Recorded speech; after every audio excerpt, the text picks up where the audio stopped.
Bismillahirrahmanirrahim. Alhamdulillahi rabbil alamin, wassalatu wassalamu ala rasuli rabbil alamin, nabiyyina wa habibina wa qudwatina Muhammad ibn Abdullah wa ala alihi wa sahbihi wa man walah, amma ba'd. Muslimin dan muslimat, para pelajar, para penonton sekalian, Assalamualaikum warahmatullahi wabarakatuh. Alhamdulillah, kita teruskan pengajian kita dalam syarah kepada hadis 40 dengan kitab Al-Wafi fi Syarhil Arba'in. Al-Wafi, syarah kepada Al-Arba'in An-Nawawiyah. Hadis yang ke-6.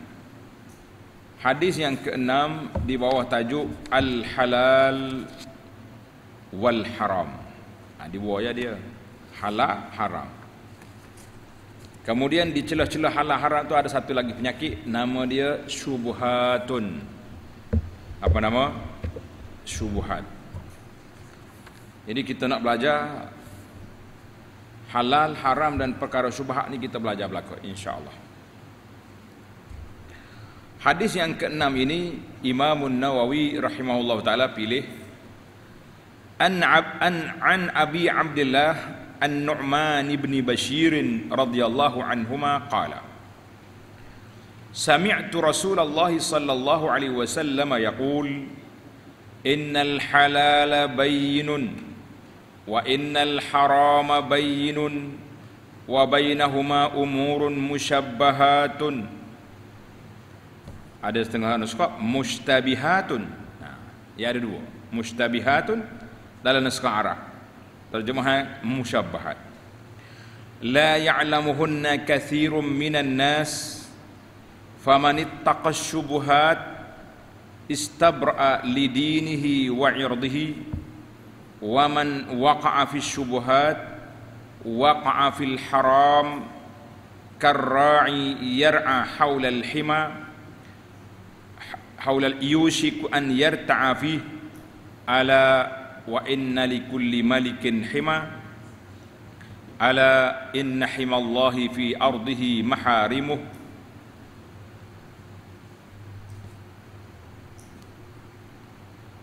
Dalam riwayat dalam Arab tak ada. Yang ada terjemahan dia guna ala inna himallahi fi ardihi maharimuhu, ala wa inna fil jasadi mudghah wa inna fil jasadi mudghatan iza salahat salahal jasadu kulluh wa iza fasadat fasadal jasadu kulluhu ala wahyal qalb. Al hadis rawahu al Bukhari wa Muslim. Daripada Abu Abdullah. Memang terjemahan kita ni ada masalah. Dia tinggal Abu Abdullah. Dia tinggal pakai Abdullah lalu. La, khata. Abu Abdullah An-Nu'man bin Bashir radhiyallahu anhuma katanya, aku telah mendengar Rasulullah sallallahu alaihi wasallam bersabda, sesungguhnya yang halal itu telah nyata, jelas hukumnya. Satu.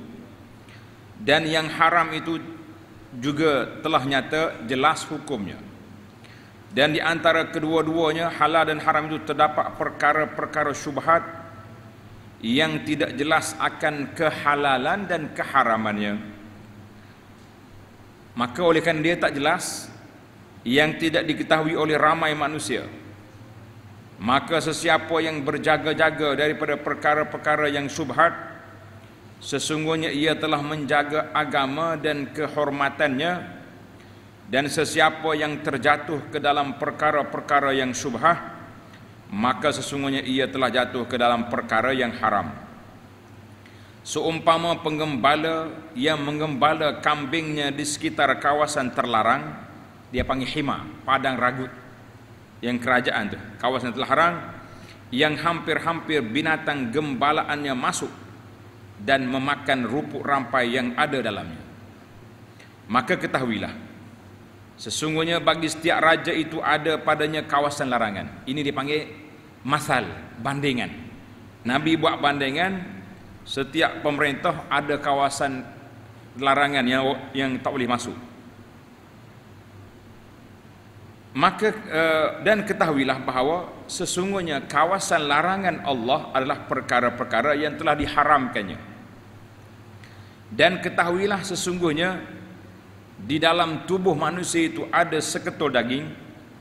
Jika ia baik, baiklah keseluruhannya, keseluruhan jasadnya. Dan jika ia rosak, maka rosak pula lah keseluruhan jasadnya. Sesungguhnya ia adalah hati. Hadis ini diriwayat oleh Imam Bukhari dan Muslim dan Abu Dawud dan An-Nasai dan Ibnu Majah. Baik, kita pergi kepada kepentingan hadis. Ahammiyatul hadis, apa pentingnya hadis ini? Tanda pelajar. Hadzal hadis mujma'un ala 'azimi mawqi'ihi wa kathrati fawaidihi. Hadis ini terkumpul dalamnya kedudukan yang besar dalam agama dan banyaknya manfaat-manfaat yang boleh diperolehi daripada hadis ini. Hadis ini adalah merupakan salah satu hadis yang berkait dengan hukum hakam agama Islam dikeluarkan daripada hadis ini. Halal, haram, syubhat. Hati dan juga perkara yang berkaitan dengannya.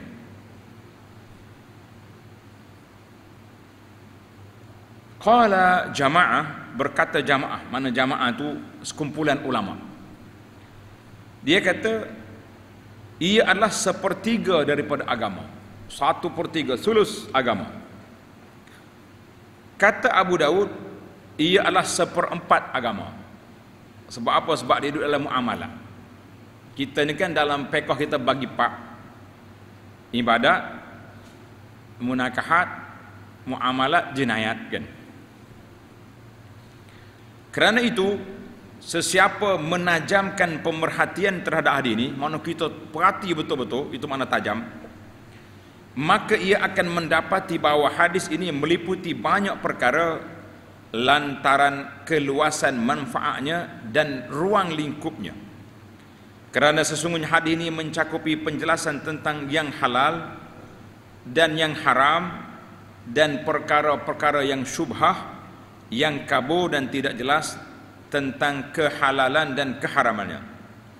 Ia juga meliputi barang perkara yang boleh diperbaiki, perkara yang boleh memperbaiki hati, islahul qulub, dan apa pula yang mampu merosakkan hati. Hadis ini yastalzim, boleh membawa kepada melazimkan akan makrifah, badan boleh menjadikan kita mengetahui tentang hukum hakam syarak, segala usulnya dan cabangnya. Ia adalah usul bagi sifat warak. Kita akan bincang tentang warak nanti, iaitu dengan meninggalkan perkara-perkara yang syubhat. Warak atau apa dia? Kita tinggal benda yang kita samar, benda yang tak jelas, itu dia panggil warak. Baik para jemaah, para pelajar sekalian, oleh kerana hadis kita ni agak panjang, dari sudut istilah hadis kita boleh sama dah dengan huraian kita tadi, sama. Cuma bila kita kata musyabbahat atau mustabihatun, artinya perkara yang samar, yang tak jelas halal haram. Karena itu Nabi SAW sebut kepada kita, yang tak jelas tu bukan semua orang tak tahu. Ulama-ulama mengetahui. Ulama tahu. Kita yang tidak ulama ni tak tahu. Dah lah tak tahu, orang bagi tahu tak mau ikut pula. Ini masalah. Baik, kita pergi kepada fiqhul hadis wa ma yurshidu ilaih. Kefahaman fiqh tentang hadis ini dan perkara yang petunjuk ataupun pedoman daripada hadis ini. Dalam kitab kita ini Tuan Syekh kita bawa kepada kita 9 perkara. InsyaAllah kita akan ambil 9 perkara ini secara ringkas-ringkasnya. Yang pertama, al-halalu bayyin wal haramu bayyin. Tanda pelajar. Yang halal itu jelas, yang haram pun jelas, di antara keduanya ada unsur syubhah samar, tak jelas. Namun begitu, terdapat perkara-perkara yang tidak jelas akan kehalalan keharamannya, seolah-olah ia terletak di antara dua gunung besar. Ini haram, halal, ini haram, di celah ada syubhat. Kata Imam Nawawi rahimahullah, pelajar tanda.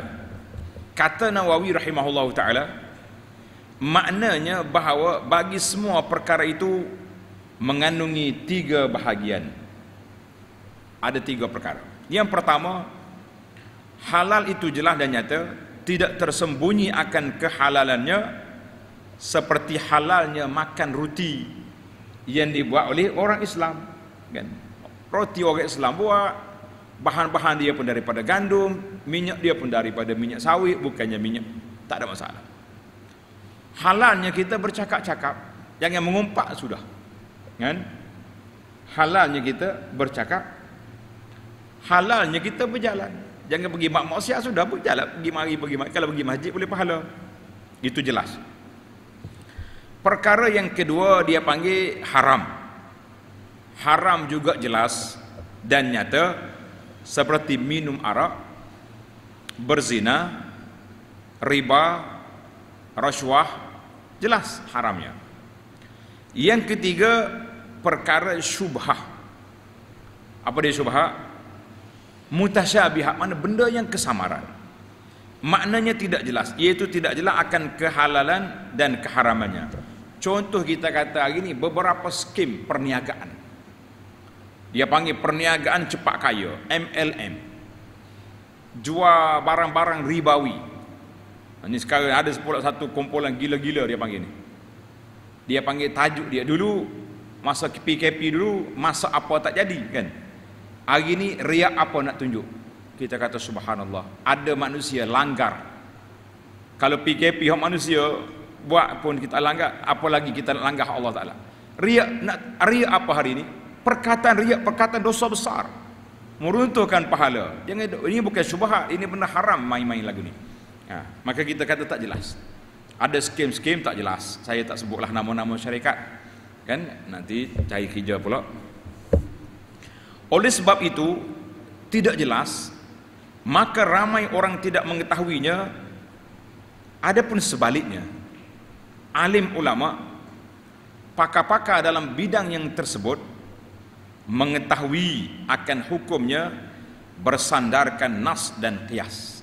Orang ulama dia tahu, jika sesuatu perkara itu tidak diketahui akan hukumnya, atau terjadi keraguan pada hukumnya, sama ada ia halal atau haram, kerana tidak ada nas menetapkannya dan tidak ada juga ijma' sepakat para ulama, maka para mujtahid, imam-imam yang alim berijtihad untuknya. Dengan ijtihad mereka menaskan atau mengeluarkan hukum untuk menyatakan salah satu daripada keduanya, halal haram, dua tu ya dia, dengan menyatakan dalil-dalil yang berkaitan dengannya. Itu dia panggil dalam bab ijtihad. Untuk kita sehari dua ni, masalah penggunaan vaksin ni sehari dua ni, vaksin COVID.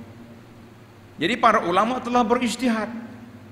Majlis Fatwa Antarabangsa berijtihad, Majlis Fatwa Malaysia Kebangsaan berijtihad, Majlis Fatwa Negeri berijtihad, mengatakan keharusannya. Tiba-tiba mari pula Majlis Fatwa Kedai Kopi mengatakan haram. Kita angkat kedai kopi lah, buat dia. Majlis Fatwa boleh main live Facebook mengatakan haram. Habis rakyat duduk share hak tu, tinggal hak apa ni, majlis-majlis fatwa yang dihadiri oleh para alim ulama. Tinggal. Timbullah istilah baru hari ni, dia panggil teori konspirasi. Nak kata apa? Semua benda nak kait dengan hajab belaka. Masya-Allah tabarakallah. Baiklah.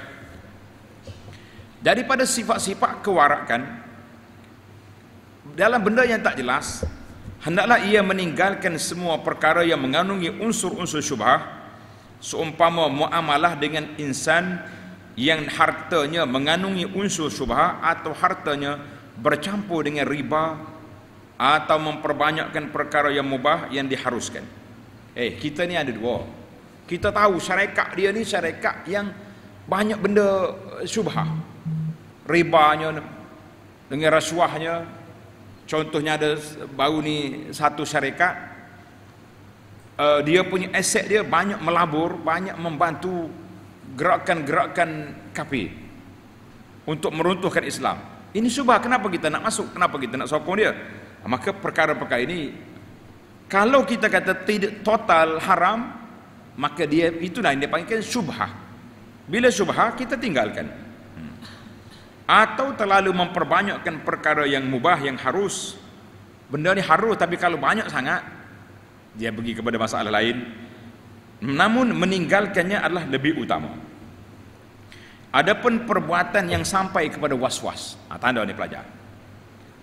Satu lagi isu, perbuatan pergi kepada was-was. Macam mana? Contoh was-was ni, umpama meninggalkan pernikahan dengan wanita yang berasal daripada sebuah negara yang besar, takut-takut sekiranya wanita itu mempunyai mahramnya. Lalu bila dia kahwin, akan kahwin dengan mahram dia. Contohlah kita kata, oleh kerana saya ni orang Kelantan, saya tak boleh kahwin dengan semua perempuan di Kelantan. Kenapa? Takut ada adik-beradik susu kita ke mahram sini. Ini orang panggil was-was. Betul tak? Kecuali orang bagi tahu, mu pernah duduk di kampung ni dulu, pernah disusukan oleh sini. Maka kita carilah orang kampung tu. Ni satu negeri tak boleh kahwin sebab was-was lah, tak jadi. Hak orang bergurau ada. Kita nak bergurau dengan pelajar ni. Kalau boleh jawab cerdik. Ya. Ada orang kata, kamu tak boleh kahwin dengan perempuan sekampung. Betul ke tak betul? Betul? Lepas tu kena nikah orang kapal lain. Kau mana? Jawab. Sebab? Bijak. Dalam Islam ni benar kahwin berapa orang? Sekampung berapa ribu orang? Betul jawab dia. Dia kata kita tak boleh kahwin dengan perempuan sekampung. Satu kampung tu berapa ratus orang ada. Nah, yang boleh empat je. Empat pun takut dah. Apa lagi nak sekampung? Itu je. Itu dia panggil bahasa teka-teki. Ada orang cakap, apa ustaz ni mengajar salah ni? Mana boleh? Mana betul dah. Satu sudut. Baik. Contoh was-was lagi.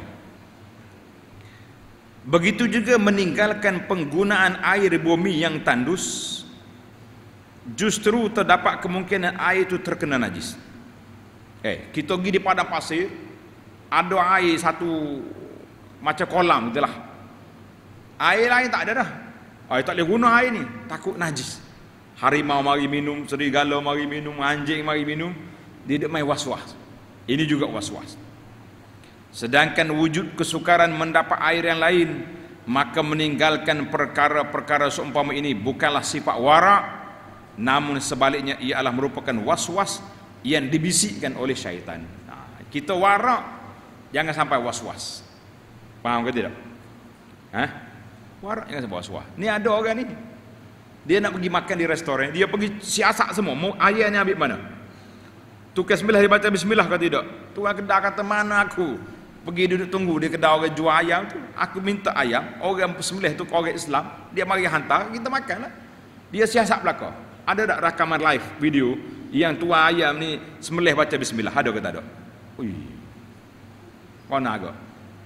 Ambil air sebab berdiri, sembuh dia suruh balik. Ni bukan warak, was-was nama. Alah, ini salah. Jangan layan dia. Baik, kita pergi kepada jenis-jenis syubhat. Yang dikatakan syubhat tu apa? Perkara-perkara syubhat ini terbagi kepada beberapa jenis. Perkara syubhat ini bagi kepada beberapa jenis. Imam Ibnul Munzir rahimahullah telah membahagikannya kepada 3 bahagian. Yang pertama, sesuatu yang memangnya diketahui akan keharamannya oleh seseorang. Asalnya benda ni haram. Benda ni haram. Kemudian beliau ragu-ragu, syok tentangnya. Ketokeh dia dah ubah ni sistem. Dulu ayam dia haram, sekarang ni mungkin dia dah beli ayam. Jadi dia mari macam nak lah benda tu. Adakah ia tetap kekal dengan kehalalnya ataupun tidak? Kerana itu tidak halal baginya melakukan atau mengambil tindakan atas sesuatu itu, melainkan ia benar-benar yakin akan kehalalannya.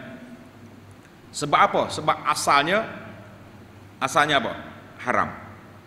Dia panggil at-tamassuk bil asli, berpegang dengan hukum asal. Seperti 2 ekor kambing. Seekor daripada 2 ekor kambing telah disembelih oleh penyembah berhala. Lalu kita ragu-ragu kambing yang manakah satu telah disembelih oleh penyembah berhala tersebut. Kita 2 ekor kambing. Hak seekor ni orang sembelih untuk berhala. Sembelih untuk orang panggil nazar kepada tunggu-tunggu kayu, kubur-kubur keramat, kan. Hak seorang lagi orang sembelih sungguh, tapi tak tahu mana satu kambing, maka dua-dua tak boleh makan. Lish? Sebab perbuatan itu haram. Baik, itu kategori yang pertama. Kategori yang kedua sebaliknya. Suatu perkara itu halal tetapi ragu-ragu syah akan keharamannya, seumpama seorang isteri yang ragu-ragu sama ada dia telah ditalak, telah gugur talak, dicerai oleh suaminya ataupun tidak. Aku dengan suami aku ni pernah cerai ke tidak? Itu dia panggil syah. Asalnya 2 orang ni kahwin ke tak kahwin? Kahwin. Maknanya asalnya hubungan suami isteri sah, kan? Itu dia panggil, kita balik pada hukum asal. Hukum asal. Tiba-tiba isteri dia syak, aku 2 ni lagu mana jadi? Sudahlah. Baik, maka pegangnya asal, tak jatuh talak. Begitu juga dengan hadas. Ragu-ragu selepas yakin akan wujudnya atau terhasil taharah, maka tiada kesan keraguan padanya selepas yakin. Sama ada ia masih berwudu atau telah terbatal wudunya. Jika ia yakin masih ada wudu, maka hukum ke atasnya bahawa ia masih berwudu, kerana yakin tidak boleh dihilangkan dengan syak. Dalam kaedah kata, tanda pelajar dia kata apa? Al-yaqin, perkara yakin tidak boleh dihilang dengan syak. Baik, contohnya selepas mandi tadi, anta Yasir ambil wudu, betul tak? Tiba-tiba dia sampai kat masjid, dia was-was pula, aku ni ambil wudu ke tak? Maka kita pergi dengan asal tadi, kita ada wudu. Jangan duk mikir, aku ketung jalan tadi, sambil berjalan takut ketung, kawan-kawan tak ada bunyi pun, maka kita pergi hukum asal ada wudu. Tapi kalau asal kita tak ambil wudu, lepas tu kita yakin ada wudu, lah, salah gitu. Baik, kita pergi kepada kategori yang ketiga. Dan sesuatu yang sama-sama diragui, dia panggil sama-sama syak kepada ala sawa. Sama-sama diragui akan keharamannya atau kehalalannya, makanya lebih utama meninggalkannya yang diragui itu. Kita tinggal. Sebagaimana yang telah dilakukan oleh Nabi sallallahu alaihi wasallam terhadap sebiji buah kurma yang terjatuh. Nabi kita berjalan, dia jumpa buah tamar jatuh. Telah diriwayatkan oleh Bukhari dan Muslim daripada Nabi sallallahu alaihi wasallam, Nabi kata apa? Inni la anqalibu ila ahli. Aku nak pulang balik ke rumah aku. Tiba-tiba aku jumpa sebiji tamar. Ada di atas, ada sebiji tamar duduk di atas tempat dia tidur. Ada tamar sini. Nabi sallallahu alaihi wasallam nak ambil memakannya. Kamu nak tak dimakan, lish akhsha an takuna sadaqatan. Aku bimbang seandainya ia dari sedekah, lantas aku mencampurnya. Nabi tak jadi makan. Sebab apa? Sebab dia ragu, boleh jadi buah tamar ni, tamar sedekah tadi, duduk dalam poket baju dia, tiba-tiba jatuh kat sini. Maka itu dia panggil tak tahu mana satu. Tapi kalau jumpa kat dapur, itu lain. Sebab apa? Dapur tu dia bawa ke dapur tamar yang sudah dia sah untuk dia makan. Ia ni jatuh tempat duduk, tempat tid ala firash, atas hamparan dia. Jadi boleh jadi tamar lekat waktu dia urus tamar sedekah tadi. Tamar, kan Nabi tak boleh makan zakat. Maka itu dia panggil wara'. Tinggalkan. Kita beri pada orang lain. Baik, kita pergi kepada isu yang keempat. Yang ketiga, aqwalus salaf fi tarki syubhat. Tanda ni pelajar-pelajar. Kata-kata para sahabat dan ulama-ulama salafus salih. Ulama-ulama salafus salih tentang wara', tentang meninggalkan syubhat. Yang pertama, kata Imam Abu Darda radhiyallahu anhu, ketakwaan yang sempurna ialah di mana seorang hamba itu takut kepada Allah sehingga akan dalam perkara-perkara yang sebesar zarah sekalipun, termasuk meninggalkan sebahagian perkara yang pada pendapatnya halal kerana takut terjerumus pada perkara yang haram. Benda ni halal tapi orang panggil nipis sangat kehalalannya, maka kita tinggalkan. Contoh, ada saham-saham hari ni, skim-skim. Ada ulama kata haram, ada yang ulama kata harus. Haram harus tinggalkan. Sebab waraknya, oleh kerana ada orang kata haram, jangan diambil. Tapi kalau kita tomok, ada orang kata harus. Ini sehari dua ni sahabat-sahabat kita ahli pena-pena syariah duk bincang tentang forex. Ada sebahagian kecil pendakwah kata harus. Kebetulan dia masuk juga forex. Ada yang kata tak boleh, ni haram. Jadi kita yang warak ni tinggalkan, cari hak lain lebih baik.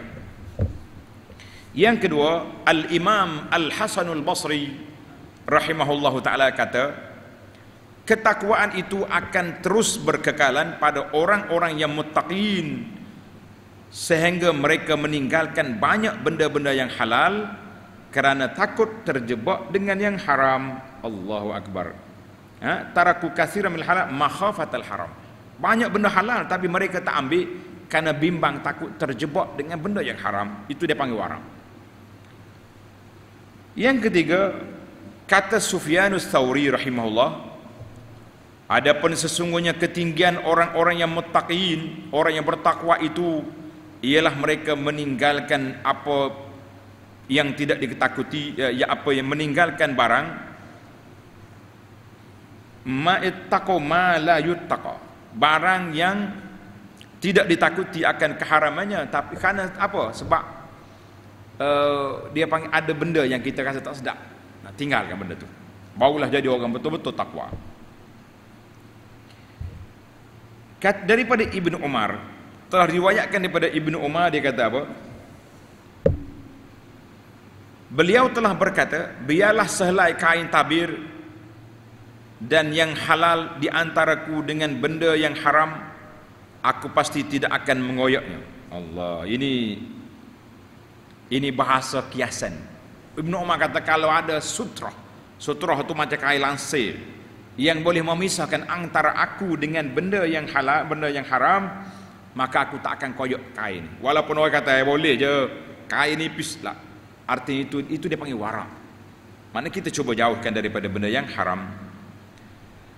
Baik, kata Sufyan Ibnu Uyainah.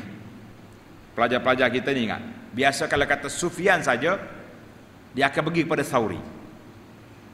Kalau Sufyan Ibnu Uyainah, tengok ni, di sini disebut qala Sufyan Ibnu Uyainah. Dua-dua tu ulama salah belaka. Sufyanus Tsauri, Sufyan Ibnu Uyainah. Untuk bezakan dua ni, maka ulama sebut Sufyan bin Uyainah berkata, seorang hamba itu tidak akan berjaya memperoleh hakikat iman sehinggalah beliau meletakkan di antaranya dengan benda yang haram suatu dinding daripada benda yang halal, dan sehinggalah beliau meninggalkan dosa dan barang yang menyerupainya. Maknanya kalau selagi kita ada tembok yang boleh memisahkan antara kita dengan benda haram, kita tak tembok di situ supaya kita duduk dalam keadaan aman dan tenang. Panjang pula tuas syekh kita ni. Baik, tak usah duk hurai panjang lah. Yang ke berapa dah? 6. Telah sabit daripada Sayyidina Abu Bakar As-Siddiq radhiyallahu anhu bahawa beliau telah makan makanan yang mengandungi syubhah tanpa pengetahuannya. Dia tak tahu, kemudian orang bagi tahu. Apabila beliau mengetahuinya, Sayyidina Abu Bakar memasukkan jarinya ke dalam mulutnya lalu memuntahkan apa yang telah dimakan olehnya. Dia korek juga suruh keluar.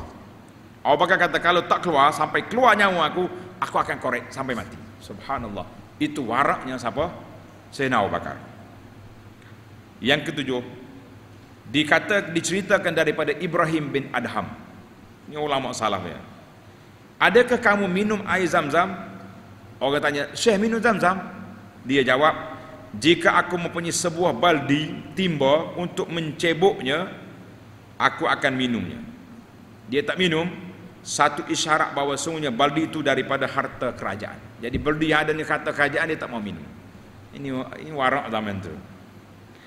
Semoga Allah Ta'ala meredai para sahabat dan para tabi'in, ulama-ulama kita salafus salih yang telah menjauhkan diri daripada perkara yang syubhat dan menjaga agama mereka dengan penjagaan yang sempurna. Kita berpindah kepada perkara yang keempat. Bagi setiap raja ada kawasan larangan, dia panggil padang ragut, hima. Maka kawasan larangan Allah iaitulah benda yang diharamkan. Adapun maksud penyebutan perumpamaan ini ialah sebagai suatu peringatan oleh seseorang yang hadir ke atas orang yang tidak hadir, dan oleh suatu yang dapat dirasa ke atas suatu yang sebaliknya. Kerana sesungguhnya raja-raja Arab memelihara binatang-binatang gembalaannya di satu padang rumput pada ragut yang dijadikan sebagai satu kawasan larangan, dan mengeluarkan amaran terhadap orang yang berani mendekati atau menghampirinya. Jadi orang yang takutkan hukuman raja ini akan menjauhkan binatang-binatang ternakannya, takutkan kira-kira binatang peliharanya akan masuki kawasan larangan raja tersebut. Itu bandingan. Maknanya kita tak akan, kita tak sini kan terlepas kambing lopak masuk sudah. Sebaliknya, orang yang tidak takut terhadap larangan raja itu atau merenggan-renggankan amaran tersebut tetap menghampirinya dan mengembala binatang-binatang peliharaannya di sempadan kawasan larangan itu. Namun tanpa waktu yang lama dan tanpa disedarinya atau tanpa pilihannya, ia tetap akan termasuk ke dalam kawasan larangan itu. Terjebak juga.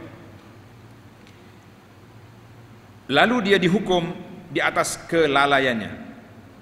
Baru sampai ke apa yang kita nak sebut. Sesungguhnya Allah Subhanahu wa taala mempunyai kawasan larangan di atas muka bumi ini. Ia adalah segala bentuk dan jenis kemaksiatan dan perkara-perkara yang haram.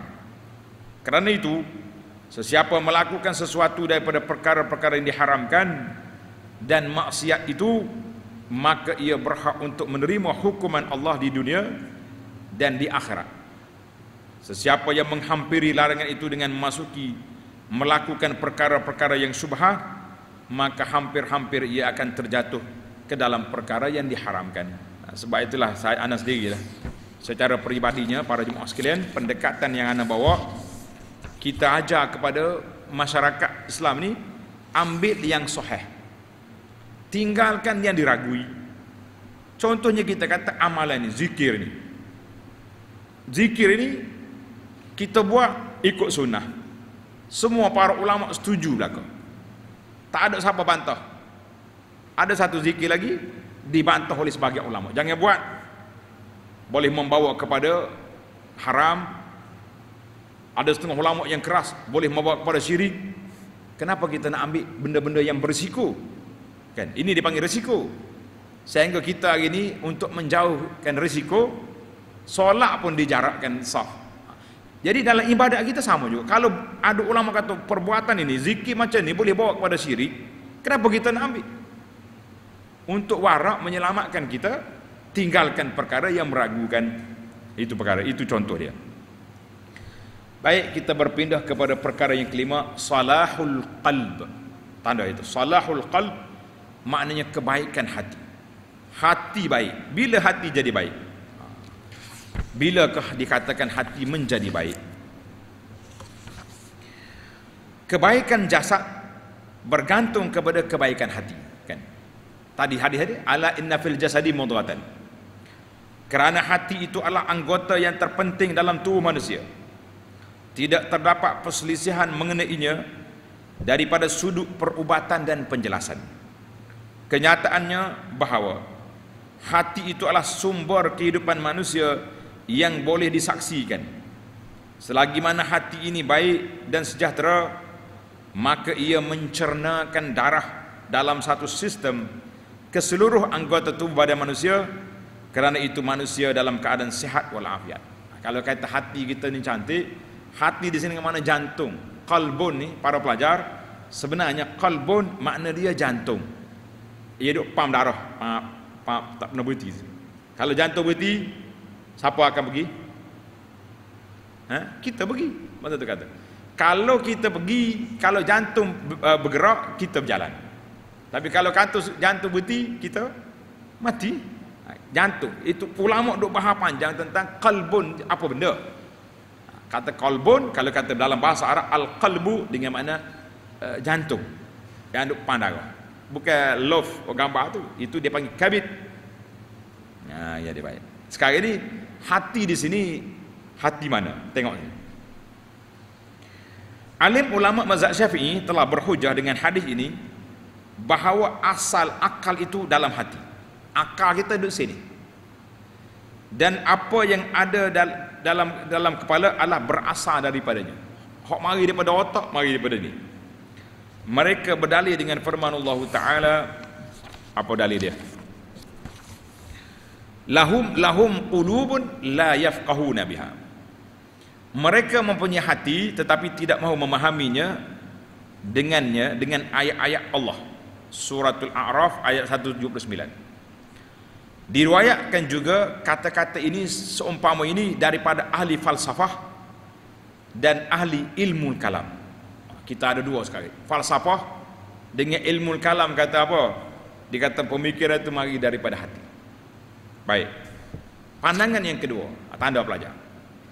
Adapun mazhab Abu Hanifah dikatakan akal itu di dalam otak. Akal mari sini. Diriwayatkan seumpama ini daripada ahli tib, doktor perubatan kata akal di otak. Mereka berdalil bahawa sekiranya otak itu rosak, maka akal juga akan turut rosak. Apa yang lebih zahir daripada ilmu perubatan, dengar ni, ilmu perubatan, ilmu tib dan penjelasan hadis bahawa sumber pemikiran spontan adalah dalam otak, kerana panca indera berfungsi dengan perintah-perintah yang keluar daripada otak. Tangan kita gerak ni mari sini, dia turun gerak. Sedap juga ni perbahasan. Maknanya ada ulama kata akal kita tu mari daripada otak, bukan mari pada sini. Pada itulah kita kata kalau hati baik tunjuk sini. Kalau kita nak marah orang, apa? Otak bengong dia tu. Itu perbahasan ulama. Dari sudut realiti yang mana satu? Sini ke sini? Sebab kalau kata duduk di jantung, jantung boleh tukar. Pernah dengar? Dia panggil organ transplantation, pertukaran jantung. Organ boleh tukar, boleh pergi beli dia, spare part dia ada jual di negara tertentu. Boleh tukar, tapi tak tukar. Mula-mula berlakunya tukaran jantung ni, ulama-ulama fiqh bersidang. Macam mana kalau kita tukar jantung? Apa jadi? Contohnya, kita kata siapa dia pergi tukar jantung? Tahu saja. Bawa kita ni selamatlah insya-Allah. Orang ni pergi tukar jantung di negara China sebab dia kata murah sikit sana spare part dia. Bila dia sedar daripada pengsan, celak-celak mata, ni hao ma. Sudah bunyi Cina kau nak ke? Bunyi tak bunyi? Tak bunyi. Duk tanya, mana anak aku? Mana bini? Cakap Melayu. Itu makna tak memberi kesan di situ. Tapi otak boleh tukar. Kalau orang na'udzubillah minta berlindung kita Allah Ta'ala, naik motosikal terbalik, otak di kepala dia terhentak di kayu ke besi, apa jadi? Tak tahu apa. Pasal itulah ahli tib mengatakan pemikiran itu duduk di otak. Wallahu a'lam. Dengan yang demikian bahawa hati kekal sebagai sumber asal bagi kehidupan keseluruhan anggota dan otaklah sebahagian daripada anggota badan itu. Jika hadis ini dikaitkan dan diikatkan kepada kesejahteraan jasad dan pemikiran dengan hati, maka sungguhnya ia dikaitkan kepada sumbernya yang asal, Ayat Al-Quran itu menyandarkan akal kepada hati, kerana hati adalah sumber yang jauh dan adapun otak adalah sumber yang dekat, yang spontan kepada pemikiran. Ini perbahasan panjang lah. Yang penting bagi kita pelajar-pelajar tanda kata di Syekh Abdul Qadir Mandiri dalam kitab dia, apa nama kitab dia? Penawar bagi hati. Dia kata semua ni jantung, otak ni yang kata hati baik ni dia panggil hati nurani. Hati nurani, bukan hati apa ni depan dah. Kalau ni boleh tukar. Contohnya orang ni jahat, ayah dia kaya, dia beli hati orang baik, pasang jadi ju anak dia. Nah, ni tukar tak ada apa, tak keluar ni hauma. Baiklah. Apa yang dikehendaki oleh hadis ini adalah kesejahteraan hati daripada segi maknawi, Karena itu dia kata hati nurani. Hati nurani. Adapun maksud hadis ini ialah kesejahteraan nafsu Allah daripada bahagian dalamnya. Sekira-kira hati tidak ada sesuatu pun yang mempengaruhi nafsu itu melainkan daripada Allah Azza wa Jalla, ia adalah rahsia yang tersembunyi. Dalam kitab Al-Mu'in ala Tafhimil Arba'in, tanda kitab ni, kitab syarah kepada kitab ni lah, syarah kepada kitab Al-Mu'in ala Tafhimil Arba'in. Dia kata apa? Yang ditulis oleh Syekh Ibnu Al-Mulaqin. Yang ada kitab tu betul balik, Ibnu Al-Mulaqin. Kalau dia terjemah penterjemah tu Ibnu Al-Mulqin lah. Anda dengar dalam TV seorang selebriti cakap, berkata Ibnu Mulqan. Kata pelik teh. Kita pun WhatsApp, kata siapa dia Ibnu Mulqan tu? Yang saya belajar, saya dengar orang kata Ibnu Mulaqin. Ingat molek nama dia? Tulis. Kata Ibnu Al-Mulaqin Asy-Syafi'i, dia kata apa? Tanda ni pelajar. Ini kata-kata hikmat, tulis besar. Dia kata anna salahal qalbi khamsati asya. Kesejahteraan hati itu terletak dalam 5 perkara. Hati kita sejahtera duduk di 5 perkara, 5 sebab. Yang pertama, bacaan Al-Quran dengan tadabbur. Baca Quran dengan tadabbur, mana kita baca, kita perhatikan makna, memahami isi kandungan. Yang kedua, ni bahaya yang kedua ni. Yang kedua apa dia? Khala' al-batin, perut kosong. Pasal kalau nak pergi periksa jangan makan nasi. Tak, baru sedap jahat. Ada. Mana kalau perut sombak, mengantuk belaka lah. Bila perut kosong, mana kita puasa, ketika itu kita punya pemikiran tajam. Yang ketiga, qiyamul lail, kena banyak berdiri waktu malam, bermunajat, beribadat. Tulis, bukan main WhatsApp. Ada sekarang ni, kita tengok WhatsApp group ni, pukul 3 pagi pun ada, pukul 4 pagi pun ada. Ada setengah pakcik ni pukul 5 pagi dia duk bawa benda-benda hak dia jumpa dalam dunia WhatsApp, mazhab WhatsApp dia. Tak tahu apa, sahih tak sahih, gomolah kau. Ni anak baru jumpa mazhab baru, lebih kurang 13 perkara kelebihan wanita buat air ke suami je lebih baik daripada puasa sunat setahun. Oh, baik buat air pada puasa sunat. Hadis palsu belakangnya, tipu wanita. Jangan percaya makcik. Berapa dah kita? Yang keempat, at-tadarru' inda sahar, beribadat, merendah diri kepada Allah, bermunajat pada waktu sahur, waktu dini hari. Belum subuh tu, waktu itulah waktu kita ya Rabbi ya Rabbi ya Rabbi, minta dengan Allah Azza wa Jalla. Tulis yang kelima, tanda yang kelima. Kita ni selalu cerita lagi. Mujalasatus salihin, iaitu duduk dalam majlis orang soleh. Ada majlis ilmu, syekh kita ni wara, boleh mendekatkan kita kepada Allah Ta'ala. Majlis ilmu kita pergi. Kalau ustaz ni ceramah dia duk maki orang je, hoha sana hoha sini, jangan pergi, merusakkan telinga kita. Kita rasa nak maki juga, jangan maki-maki orang, jangan buat fitnah kepada orang, jangan. Baik, menarik kata-kata Ibnu Mulakin. Dia kata apa? Salahul qalbi, baik hati itu 5 perkara. Coba ulang balik. Yang pertama, baca Quran dengan tadabbur. Yang kedua, kosongkan perut. 3, qiyamul lail. 4, munajat pada waktu sahur. 5, mujalasah as-salihin. Tantu lihat besar-besar belajar. Baiklah. Kata di Syekh, dia tambah satu lagi. Qultu, makan makanan yang halal. Tulis. Tambah yang ke-6 daripada pensyarah kita ni, dia kata makan makanan yang halal adalah punca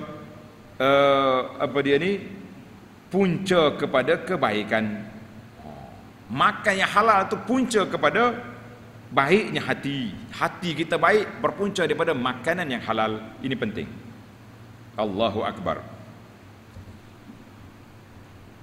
Kata di ulama, tulis, kata di ulama salafus salih, dia kata apa? Makanan itu umpama biji benih. Makanan umpama biji benih. Biji benih segala perbuatan. Sekiranya apa yang masuk ke dalam perut makanan halal, maka keluarlah daripada tubuh badan perbuatan yang halal. Jika masuk ke dalam perut makanan yang haram, maka keluarlah daripadanya perbuatan yang haram. Jika yang masuk dalam perut makanan yang syubhat, maka keluar daripada tubuh badan perbuatan yang syubhat. Na'udzubillah. Mana makanan kita ni umpama biji benih. Kita tanam pokok durian, dia tak keluar buah rambutan, betul? Tanam buah rambutan, dia tak keluar buah duku. Mana apa yang kita makan, itulah kesan daripada jiwa kita. Siapa nak jadi orang baik, cari yang halal. Cari yang betul-betul halal. Yang syubhat tinggalkan. Kata di ahli perumpamaan, dia panggil ahli bijak pandai, ahli lughah, dia kata apa? Kullu ina'in, tulis kata-kata. Kullu ina'in bima fihi yandah. Kullu ina' bima fihi yandah. Setiap bekas itu akan mengeluarkan isi dalam dia. Mana kalau kita bekas kita ni ada air teh, kita tuang keluar air teh, betul? Kalau ada air susu, ada air seluk, itulah dalam hati kita. Man, dalam hati kita ni ada apa? Ada takwa, ada wara, ada iman. Mulut kita akan keluar perkataan yang baik-baik, insya-Allah. Tapi dalam hati kita penuh dengan hasad, penuh dengan dendam, kesumat, dia akan keluar maki-maki, sumpah-sumpah, bahasa-bahasa kesat yang Allah Ta'ala lah yang maha mengetahui. Oh, dia kata saya tak keluar kata dengan mulut, kita tulis dengan tangan. Sama juga. Dia tulis dekat Facebook tu, netizen ni tulis macam-macam. Itulah yang apa yang ada dalam hati mereka. Wal'iyazbillah.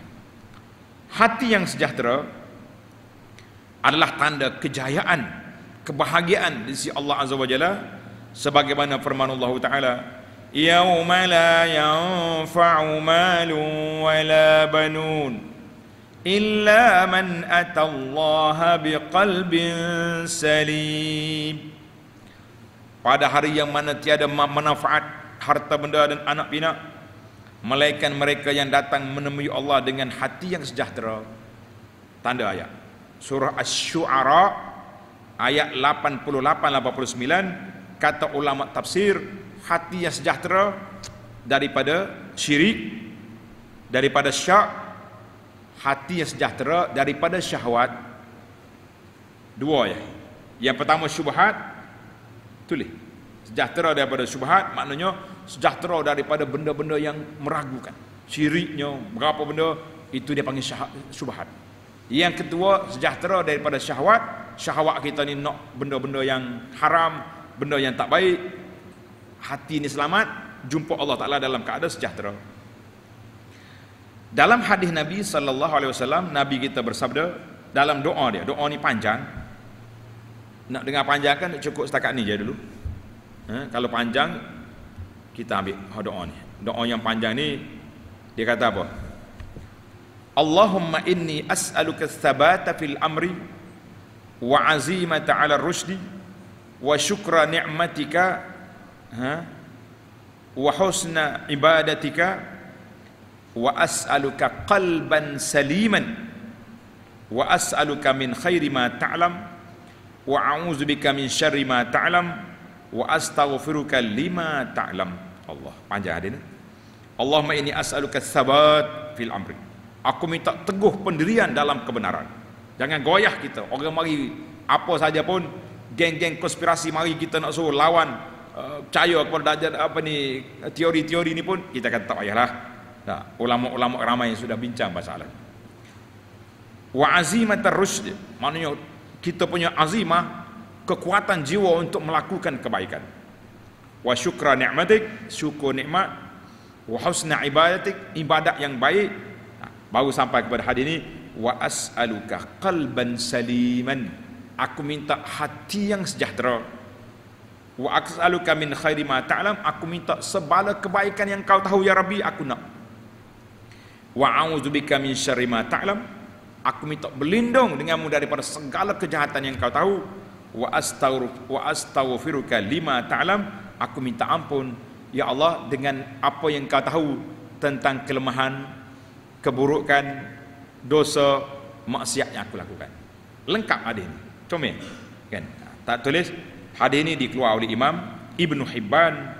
Ulama hadis mengatakan, ada yang mengatakan hadis ini dhaif, ada sebagian ulama mengatakan dia kata hadis ini sahih li ghairihi, maknanya ada masalah. Tapi bolehlah, oleh kerana ada yang mengatakan hadis itu baik dari sudut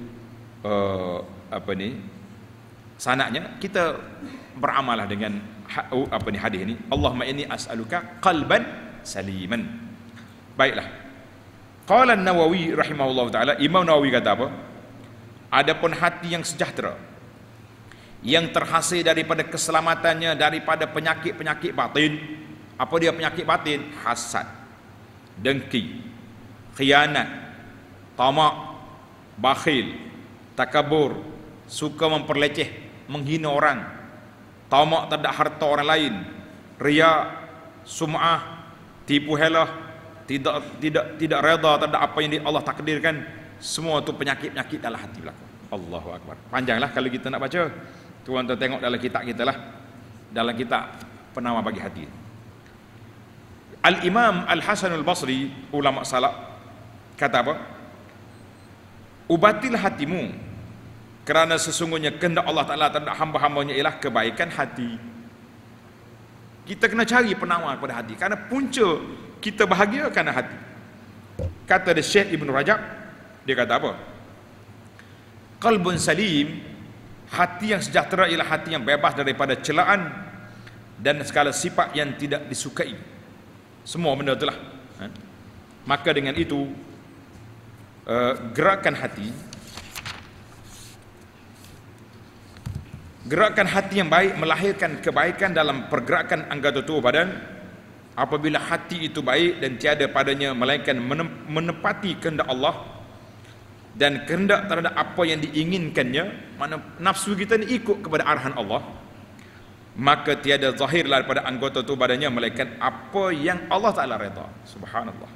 Kita bercakap benda yang Tuhan suka, kita buat tak ada maksiat, lalu hati itu segera terhadap apa yang menarik, membawa kepada keredaan Allah Azza wa Jalla, dan menahan daripada apa yang tidak disukainya, serta takutkan perkara-perkara yang berkemungkinan menjadi sesuatu yang tidak disukai oleh Allah, walaupun ia tidak berkeyakinan bahawa perkara itu bukanlah daripada perkara yang tidak disukainya. Jadi mana hati ni dia akan ikut kehendak Allah. Bila hati itu baik, alhamdulillah.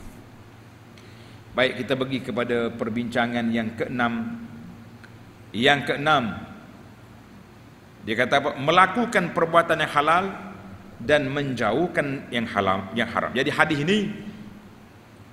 ini mengajak kita supaya ambil yang halal, tinggalkan yang haram, dan jauhi perkara syubhat. Tadilah syubhat-syubhat yang boleh terjebak kita kepada haram, tinggalkan. Yang ketujuh, ad-da'watu ila islahil qulub, islahil aql, seruan agar mempertajamkan akal kita. Macam mana kita nak tajamkan minda kita dengan apa? Makan kismis. Kismis yang telah dijampi oleh pelajar-pelajar tahfiz Abu Anas. Oh, naik agarlah tu. Bukan dengan makan kismis. mempertajamkan minda kita, iaitulah dengan kita perbaikkan hati, makan yang halal, insya-Allah pemikiran kita juga akan jadi baik, insya-Allah. Baiklah. Yang ke-8, saddu zara'i, menutup pintu-pintu yang boleh menuju kepada haram dengan kita meninggalkan perkara yang syubhat.